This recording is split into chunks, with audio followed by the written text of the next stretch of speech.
It turns out that California could legally separate from America. That's right. If things get bad enough with Trump and with Trump's America, the half of the country that doesn't share California values, it is possible for California to leave, and in a manner that's completely legal and enshrined in the Constitution. You see, there's an obscure old law from the Civil War, right after it ended, called Texas versus White. Look it up. And it says you can legally leave with, quote, consent of the states. Kind of a big secret.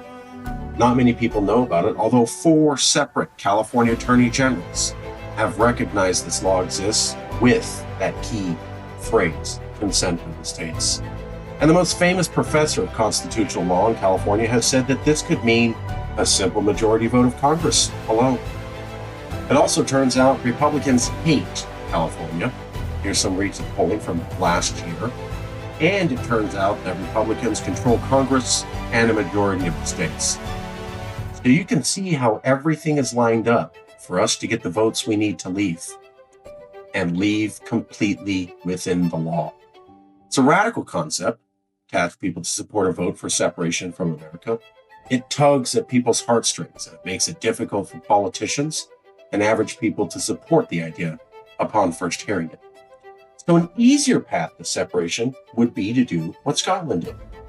You see, after 500 years of being controlled by England, Scotland didn't ask for a vote to separate. They simply demanded that their Scottish government hold an official inquiry into the idea of independence and if it was feasible to be independent. There was no mention of voting, just a discussion about a scholarly investigation into a radical idea. The Holyrood government of Scotland ordered a panel of experts from many different backgrounds to investigate how Scotland could financially survive apart from England and what government functions it would have to absorb. You know, historians say you could date the moment that Scotland pulled a vote to devolve their government from England. Not from the day the vote was announced, but from the day the government simply declared that they would hold an investigation. The actual vote would be many years later. You see, what happened was that when the government said they would investigate the idea with a panel of experts, it moved that concept from the realm of fantasy into the world of serious policy discussion and debate. When the government announced that they were going to investigate separation, it made the idea reasonable for serious, reasonable people, and therefore everybody else, to seriously think about it. It was no longer socially unacceptable to discuss this. You were no longer seen as silly. When the government reported on it, it was now a serious topic that everybody could discuss, and all discussions would be taken seriously. That epiphany, that change in society, is what eventually caused the vote for Scottish independence. And the report didn't even fully endorse the idea. But it didn't matter. The fact is, once the government said it was worth looking into, that meant everyone in Scotland took it seriously. We could do this here in California. We have an official government investigation process here in California. It's called the BRP, Blue Ribbon Panel. Every year, the California government is asked to do Blue Ribbon Panel investigations on many things. Cleaning up a lake, how to change the legal process for new lawyers to be made, what sort of safety regulations should change for nail salons. So, for example, a few years ago, people were getting sick at nail salons. And so the government called a Blue Ribbon Panel. They called together all the nail salon owners, some of the customers who got sick, people who knew how to run a business, government agents, chemists, doctors, health and human services people, and said, why are people getting sick at the nail salons? Eventually, they figured out the solution wasn't right for like the hair clippers. And so they figured out what the problem was, wrote it all up, and gave the recommendation to Sacramento. And Sacramento can decide to enact the recommendations of the Blue Ribbon Panel or not. All we're going to do is redirect this mundane process to something highly interesting: California separation from America. We have tons of experts in government relations, policy, finance, banking, you name it. So we have an ability to call a panel very easily, and we have an ability to stock that panel with people. And this is the thing, calling for a blue ribbon panel is relatively easy. It only takes 2 assembly members or 2 senators to call for the panel and another 5 to support it. There are 120 members of the assembly, and you only need 2 to put in the call for the panel and 5 to back it up. Another way to do that is to have a resolution that's proposed by only 1 senator and 1 assembly member. And then additionally, you want to get another 5 people in the government to back it up. So we're talking about 2 out of 120 to start, an additional 5 to back it up, and you could call the blue ribbon panel tomorrow. It wouldn't take much longer than about 1 to 2 weeks for this to be enacted. The other way that you could do is what we've been doing for the last decade, filing ballot initiatives, where if you collect 600,000 signatures within about 5.5 months, you can place the vote into the public, where the public will be asked, would they like to have a blue ribbon panel convened? You got to get 600,000 signatures in half a year, and then it still goes up for a vote, and you have to have the public vote yes, and then the panel would be convened. The other way is you lobby Sacramento, and you get just 2 people, call for the panel directly, or sign the resolution, and you could have the panel enacted on its way within about 2 weeks. So 6 months to a vote, to waiting for the vote, maybe a year out, versus 2 weeks. Additionally, 600,000 signatures for the initiative, or just 2 lobbyists working well and getting politicians in Sacramento to change. We only need 2 people in Sacramento to vote for this. It's just not comparable. Now, we're pursuing all 3, but we got to tell you the big secret is that if you could just lobby Sacramento and get 2 out of 120 people to do this, we're on the road to independence. Would it really be that simple? The answer is yes. The fact is that if you call for a commission, it will cause chaos. How do we know that? Well, when the commission calls together, we don't know exactly what the initial or final report will be, but we do know a couple things they'll have to admit. Number one, America's falling apart. Marines sent in on domestic protests, liberal cities threatened as training grounds, artillery rounds sent across the freeway, disaster aid denied, the National Guard sent against the governor's orders, the governor threatened to be arrested, and so on and so on. The report's going to have to admit that a level of chaos exists in America that is completely unstable. And so California should definitely take seriously the idea of independence.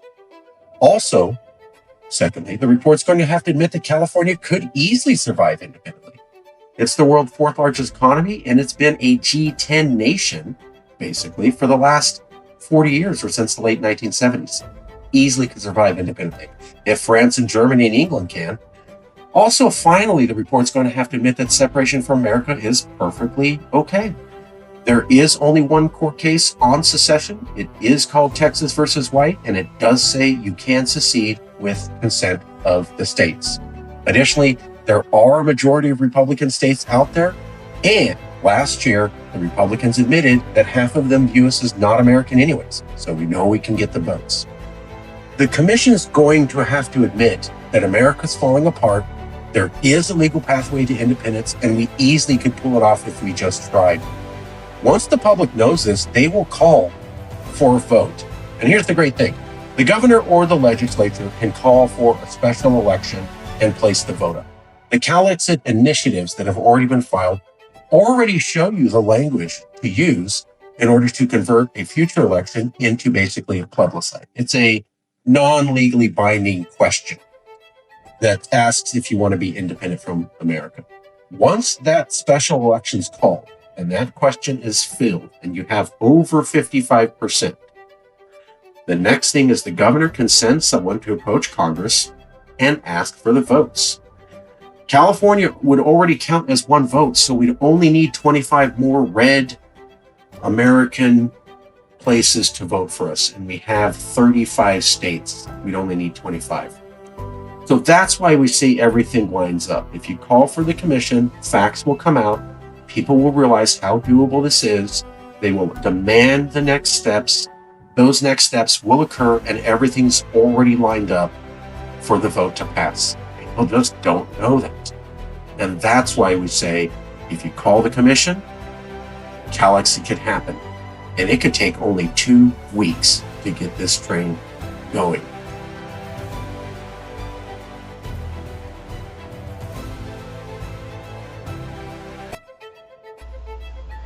You see, Calexit believes that lobbying will work.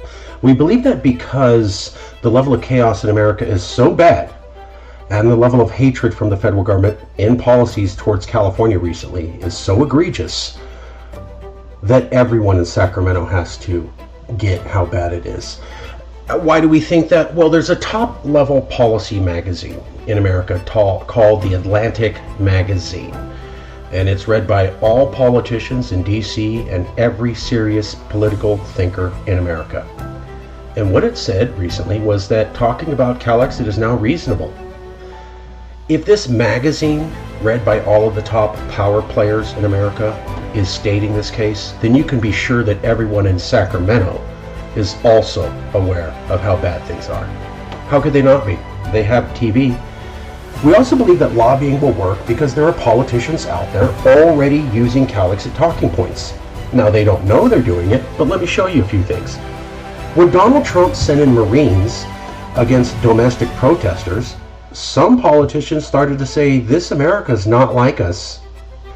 Another politician said that Trump is such a threat, we have to use all constitutional mechanisms to fight him. That's existential threat language.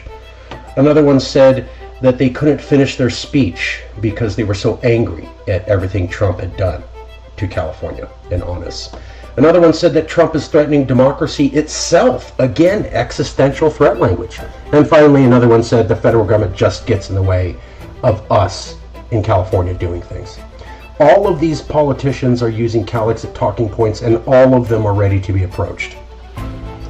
And now that the Atlantic Magazine said this is a reasonable idea, there's nothing stopping us. We wanted to show you there are many politicians in California who are saying different things, but who are all overwhelmed at the breakdown of America they are witnessing firsthand. They are ready to sign a resolution or propose a blue ribbon panel directly. We even bet that all of these politicians, once you get a hold of them, would be delighted to hear from you. Why? Because they don't know there's an option out of this madness. They probably don't know that the blue ribbon panel could start off the topic for independence and get the whole thing going. They definitely don't know that secession's legal, or Texas versus white, or that it says consent to the states, or who Erwin Chemerinsky is, and that he said a simple majority vote. They don't know about the LA Times survey showing half of all Republicans hate us, and they control the government, and they're not aware of recent polling showing a majority of Californians feel that we're uniquely hated by America. They also don't know that multiple Calexit initiatives have already laid out the process on how to achieve legal separation. We bet the California politicians would be shocked to find out all of these facts, and that they would be given a sense of hope and purpose the moment you contacted them. We also believe that they will back this, because we're not asking them to back a vote for independence.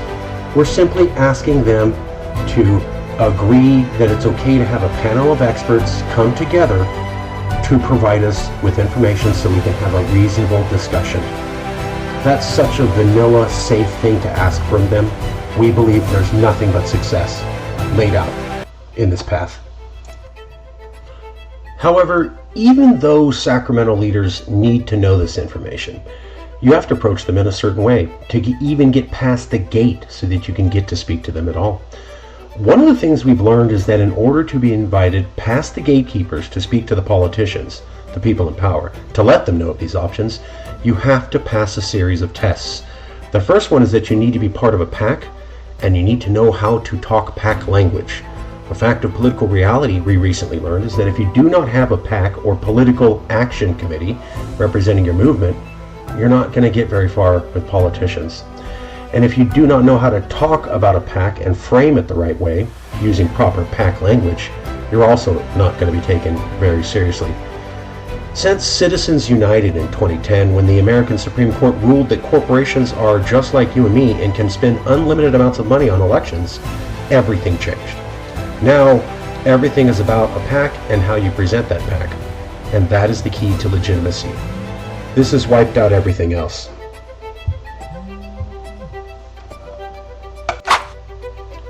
Unfortunately, this has become a way to weed out who politicians should spend time with. How they figure this out, they see who has a PAC and they see if it's formed correctly and staffed by experts. The California Cause for Independence already has a political action committee formed the right way, under the advice of a DC political insider with decades of experience. So we've already passed the first 2 tests. Now we need you. It took us about 2 months to set up all this foundation, and we only figured out that this was the key the last 4 months. But now everything is ready, which is why we published this explainer video. Our approach to lobbying is a combined one, and it's thus. 1, first you should donate to the PAC and ask everyone to donate to the PAC. The PAC will do high-level targeted lobbying of politicians. Second, and this is just as important, you must call and email your elected officials and demand they call for a PAC, a Blue Ribbon Panel Commission. We intend to have all of our thousands of members do this thing so that we can have a mass effect where everyone in Sacramento is so besieged with phone calls. Every politician is getting local phone calls from local Californians. They feel like everybody in Cali wants this. Fourth, the PAC will also do major actions to get media attention. And that attention will also get the eyes of politicians and push them also to support a Blue Ribbon Panel on California independence from America. We think that using all 4 of these approaches together is a plan guaranteed for success. We need the money in the PAC for the PAC to be taken seriously, and at the same time we need you to call and email. A combined approach will guarantee success as it floods the sense of politicians and makes them think everyone is talking about this idea. That's how people who play the game win it. So now you see how it all fits together. You can get just 2 politicians or 600,000 voters to call for a Blue Ribbon Panel on CalExit. This panel, just announced, will cause an epiphany among Californians, as it will be huge news everyone will have and hear about. The public will get involved in the discussion like never before, and they will call for the governor and government to call for a special election to put the question of if California wants to separate from America in a future vote. They will do this because the facts of how easy and doable this is will come out from the investigation. Finally, Californians will vote yes on that because, well, you see what's going on. Then the governor will appoint someone to go and ask for just 25 states, not all 31, who hate us according to polling, to let us go. And that's it. You have legally, peacefully left America with the full consent of Republicans who would be happy to see us gone. And it's just that simple. The key point now is we can't do this if you're not making calls and you're not sending emails and you're not telling other people and you're not donating to the PAC. That 4-pronged approach guarantees survival for you, your family, and the future of our independent California.